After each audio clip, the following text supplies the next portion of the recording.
Sur Africa 24, l'African Union Journal vous est présenté par Afreximbank.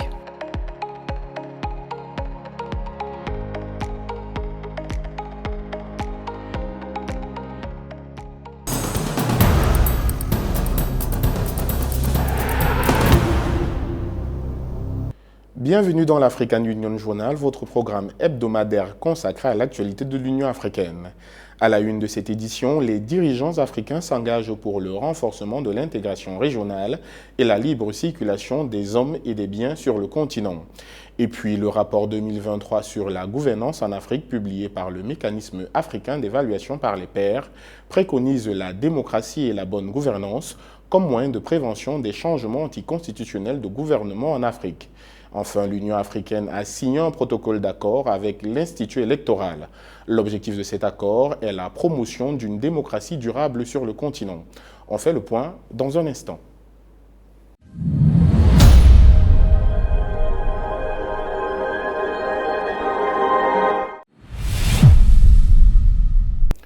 Face aux défis de développement, les dirigeants africains ont opté pour une vision commune qui s'est traduite par la mise en place de la zone de libre-échange continentale ZLECAf en janvier 2021.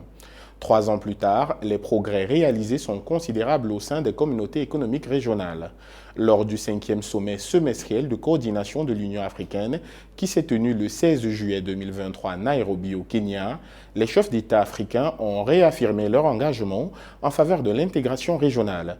Le point sur les réalisations en matière d'intégration régionale dans ce reportage signé Absan Bibou et Richard Ambassa.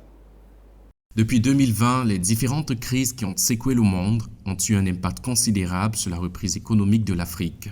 Tout d'abord le Covid-19 et ensuite la crise russo-ukrainienne avec pour conséquence une baisse de la croissance économique de l'Afrique de 4,1% en 2021 et 3,6% en 2022.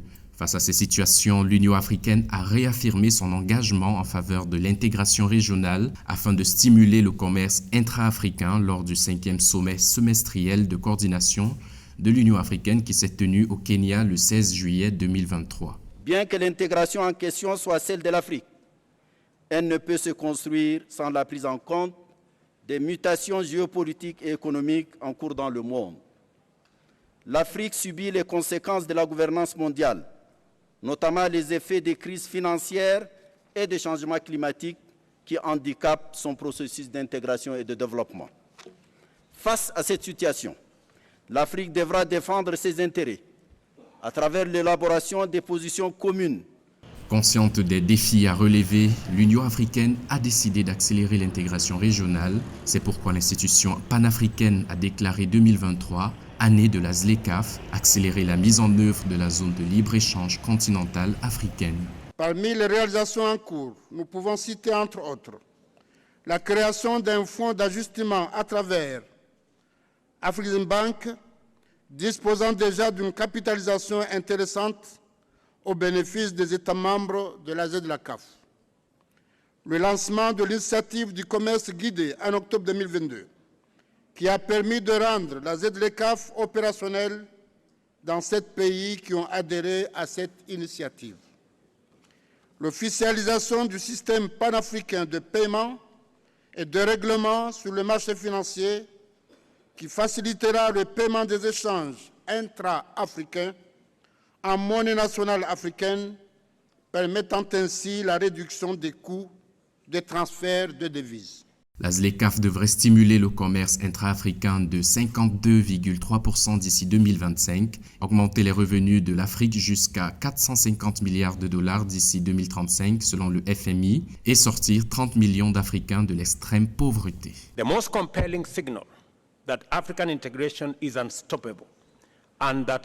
Le signal le plus convaincant que l'intégration africaine est imparable et qu'elle ouvrira la voie à une transformation socio-économique sans précédent est le progrès que nous avons réalisé dans la mise en œuvre de la zone de libre-échange continentale africaine. Nous devons tous être fiers de ce magnifique projet, une réalisation par et pour nous-mêmes dont les effets positifs se répercuteront dans le monde entier pendant longtemps. I am not exaggerating. Let us consider the bare facts of the matter. Dans son agenda 2063, l'institution panafricaine se donne pour objectif de construire une Afrique prospère basée sur une croissance inclusive et un développement durable. À travers la zone de libre-échange continentale, l'Union africaine ambitionne d'adopter des instruments juridiques sur l'investissement en vue d'encourager des flux d'investissement et de création de richesses. Le passeport africain lancé en 2016 ainsi que le protocole relatif à la libre circulation des personnes, aux droits de résidence et aux droits d'établissement de 2018 sont autant d'instruments juridiques capables d'impulser le commerce intra-africain au sein de la zone de libre-échange continentale. Le développement du commerce à l'échelle continentale devrait améliorer les revenus des ménages africains. Estimée à 2008 $ en 2016, la valeur moyenne du PIB africain par habitant devrait progresser à 3 249 $ en 2030, grâce notamment à la libre circulation des biens et des personnes selon l'Union africaine. Les détails, c'est dans cet élément signé Nathalie Mo. Le passeport africain lancé en 2016, ainsi que le protocole relatif à la libre circulation des personnes, aux droits de résidence et aux droits d'établissement de 2018, sont autant d'instruments juridiques capables d'impulser le commerce intra-africain au sein de la ZLECAf. Sur le terrain pourtant, des réticences liées aux défis sécuritaires nationaux freinent son implémentation, plafonnant par conséquent les échanges commerciaux entre États membres de l'Union africaine à 15% en 2022. Et c'est très triste. Nous n'avons que 4 États membres. 4 États membres, c'est bien, mais nous avons besoin d'un minimum de 15 États membres. Et nous n'avons pas ces 15 États membres. Seuls 4 ont ratifié depuis. Nous avons le Mali, nous avons le Niger, le Rwanda et Sao Tomé et Principe. Mais je tiens justement... certains pays n'ont pas ratifié ce protocole, mais on sent aussi une ouverture des frontières.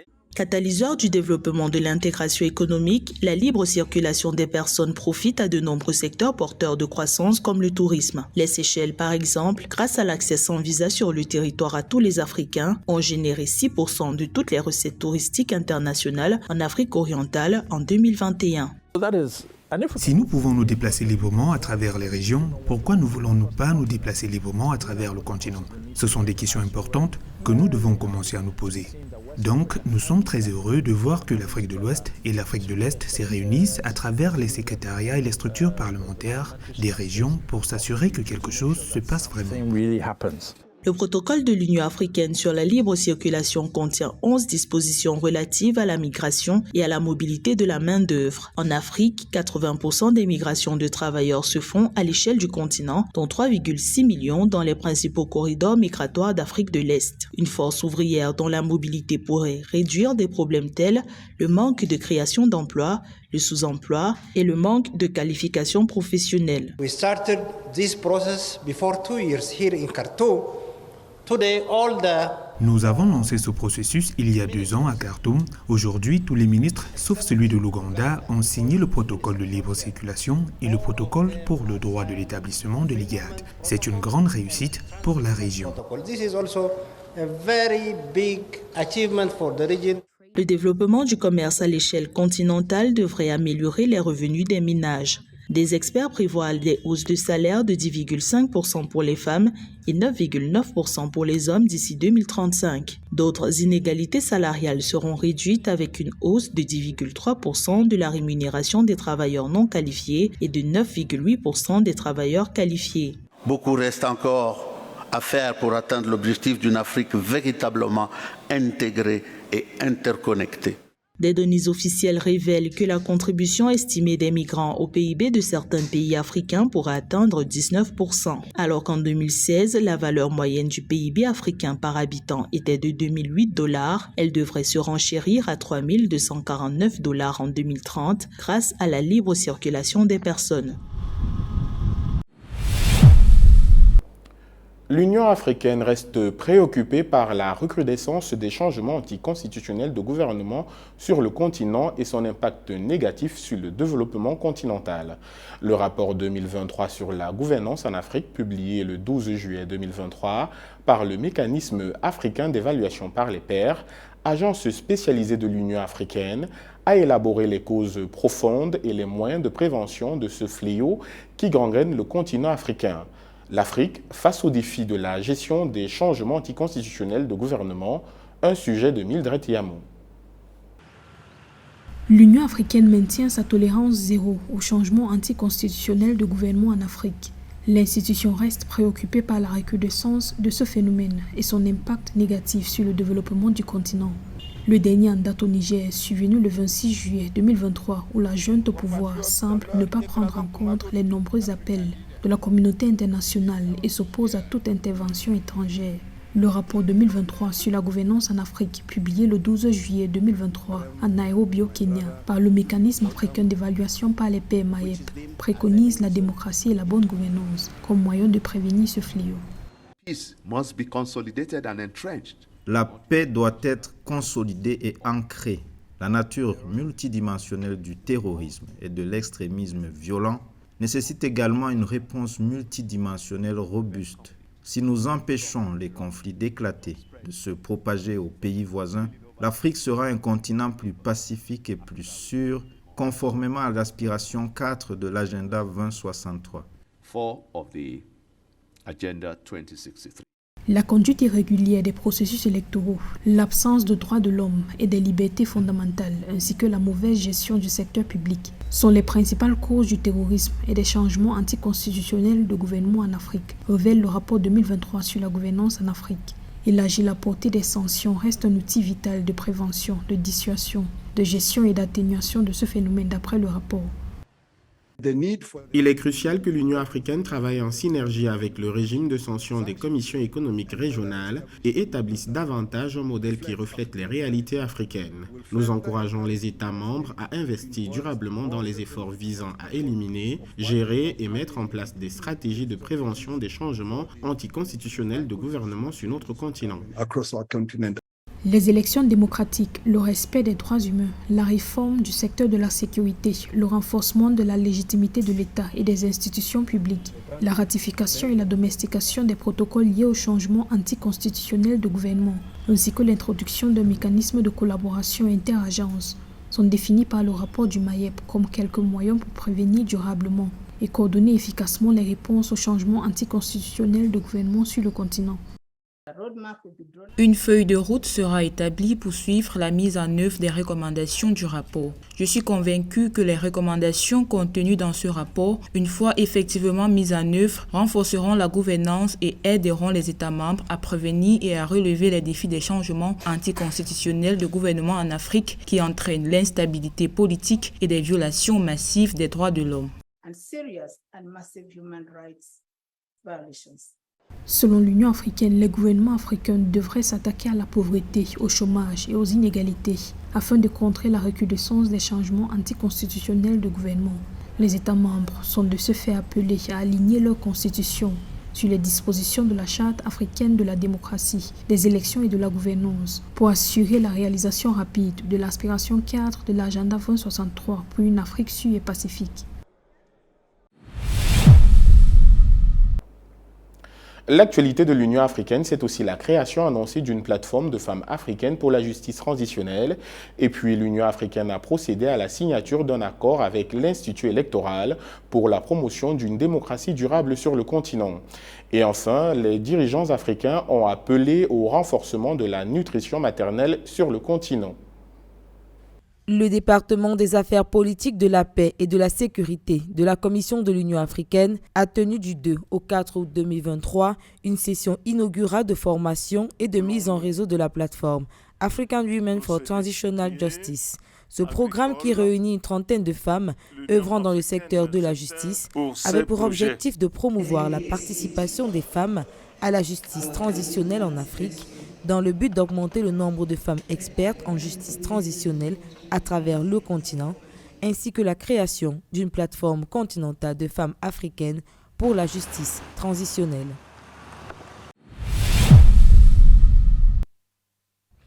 L'Union africaine et l'Institut électoral pour une démocratie durable en Afrique, EISA, ont signé le 27 juillet 2023 un protocole d'accord en vue de renouveler des programmes conjoints visant à renforcer la crédibilité dans la gestion des élections et la promotion de la bonne gouvernance, de la paix et de la sécurité en Afrique. Ce protocole d'accord, signé par l'ambassadeur Bankole Adeoye, commissaire de l'Union africaine aux affaires politiques, paix et sécurité, au nom de la Commission, et Baïdessou Soukolgué, directeur exécutif de l'EISA, vise à renouveler et à renforcer la coopération entre les deux institutions, est un engagement mutuel à tirer parti des avantages comparatifs et à compléter les efforts pour des sociétés démocratiques plus transparentes et crédibles en Afrique. En Afrique, on estime que 80% des femmes en âge de procréer souffrent d'une ou plusieurs carences en vitamines et minéraux et 13% des nouveau-nés naissent avec un faible poids à la naissance.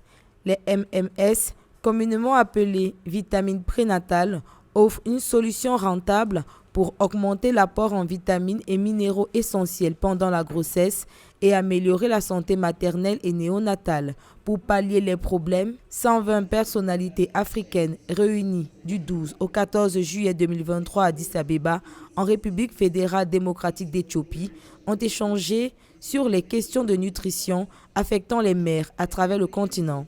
Les participants à ces travaux organisés par le département de la santé, des affaires humanitaires et du développement social de la Commission de l'Union africaine ont identifié de nouvelles approches pour résoudre les goulots d'étranglement qui entravent la mise à l'échelle des vitamines prénatales, y compris les contraintes d'approvisionnement local et régional. Les dirigeants des pays ont également partagé leurs connaissances et leurs expériences pour élever les meilleures pratiques afin de renforcer les systèmes de santé nationaux pour soutenir la santé maternelle en intégrant le MMS dans les services de soins prénatals.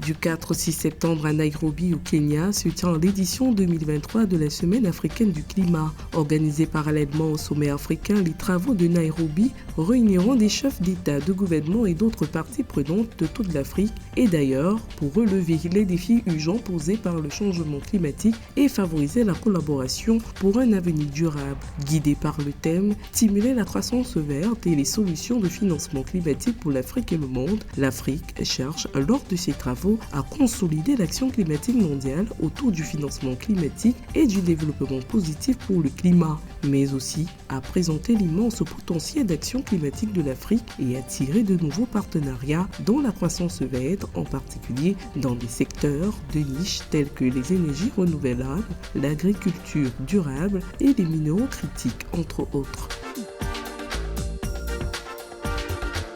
Les travaux de la 4e session ordinaire du comité technique spécialisé de l'Union africaine sur les transports, les infrastructures transcontinentales et interrégionales et l'énergie se tiendront du 12 au 15 septembre 2023 à Zanzibar, en Tanzanie, autour du thème « Accélérer les infrastructures pour concrétiser les aspirations de l'agenda 2063 ». Ces travaux ont pour objectif d'évaluer la mise en œuvre des diverses activités dans les secteurs de l'infrastructure et de l'énergie depuis la dernière session ordinaire du CST qui s'est tenu virtuellement en juin 2021, d'examiner les questions continentales qui touchent aux infrastructures et à l'énergie et de convenir à des interventions spécifiques pour aller de l'avant. Notons que la 4e session du CST intervient au moment où l'Union africaine procède à l'évaluation de la mise en œuvre du premier plan décennal de mise en œuvre de l'agenda 2063 et se prépare à lancer le deuxième plan décennal de mise en œuvre.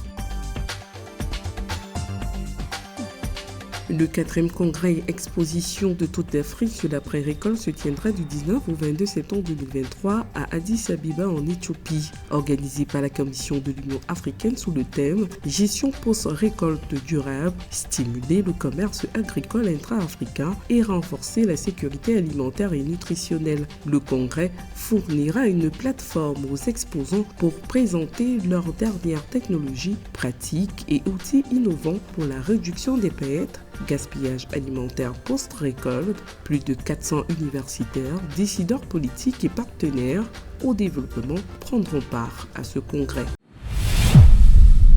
Place à présent au portrait de cette édition. Militante engagée pour la promotion de la paix en Afrique, Fatima Kiari Mohamed est l'observatrice permanente de l'Union africaine auprès des Nations unies.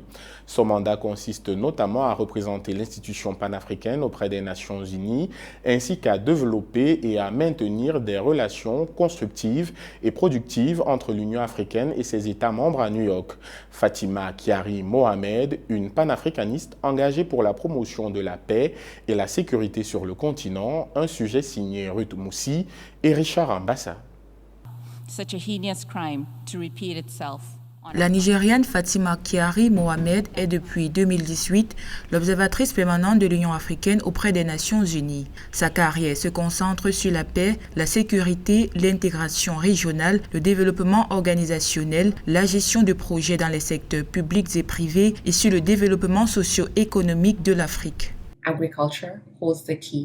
L'agriculture est la clé du développement de l'Afrique et le développement la clé d'un avenir où l'Afrique ne se contente pas de se nourrir elle-même, mais contribue également à nourrir le monde.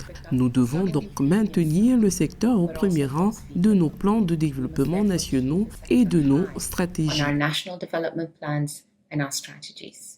Fatima Kiari Mohamed a été conseillère spéciale principale auprès de la commission de la CEDEAO avant d'occuper le poste d'observatrice permanente de l'Union africaine auprès de l'ONU. Selon elle, il est urgent de renforcer la collaboration entre les gouvernements, les organisations de la société civile et le secteur privé, y compris les femmes et les jeunes, dans les processus de prise de décision relatifs à la promotion de la paix et à l'avancement du développement socio-économique.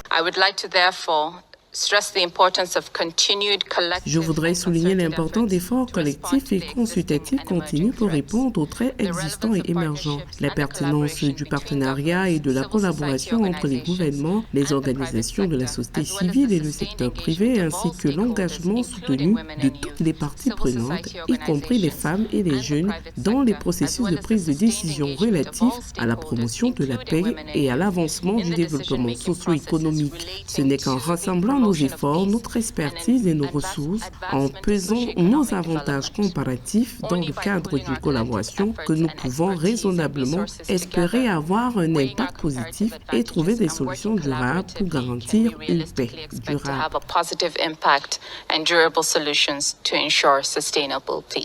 Alors que l'Afrique est menacée par la résurgence des conflits et des changements anticonstitutionnels de gouvernement, le plus récent étant celui survenu au Niger le 26 juillet 2023, Fatima Kiari Mohamed insiste sur l'importance de miser sur la diplomatie préventive, un outil indispensable à la résolution des crises et des conflits. En effet, la médiation fait partie de la diplomatie préventive et est indispensable à la résolution des crises et des conflits.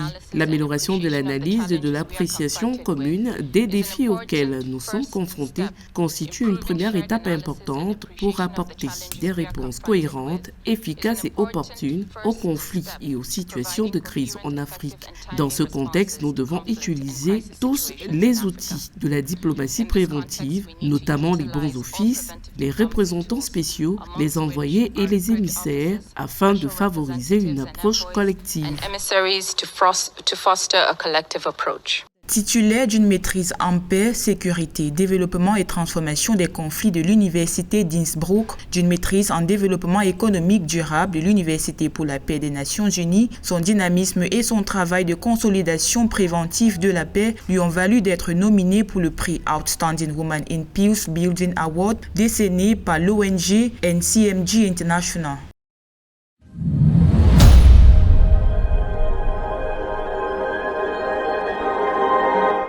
Merci d'avoir suivi cette édition de l'African Union Journal préparée par l'ensemble de la rédaction d'Africa 24.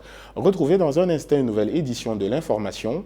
Et vous le savez déjà, le meilleur de l'actualité africaine, c'est aussi sur notre site africa24tv.com et sur l'ensemble de nos réseaux sociaux, Facebook, Twitter, LinkedIn et YouTube.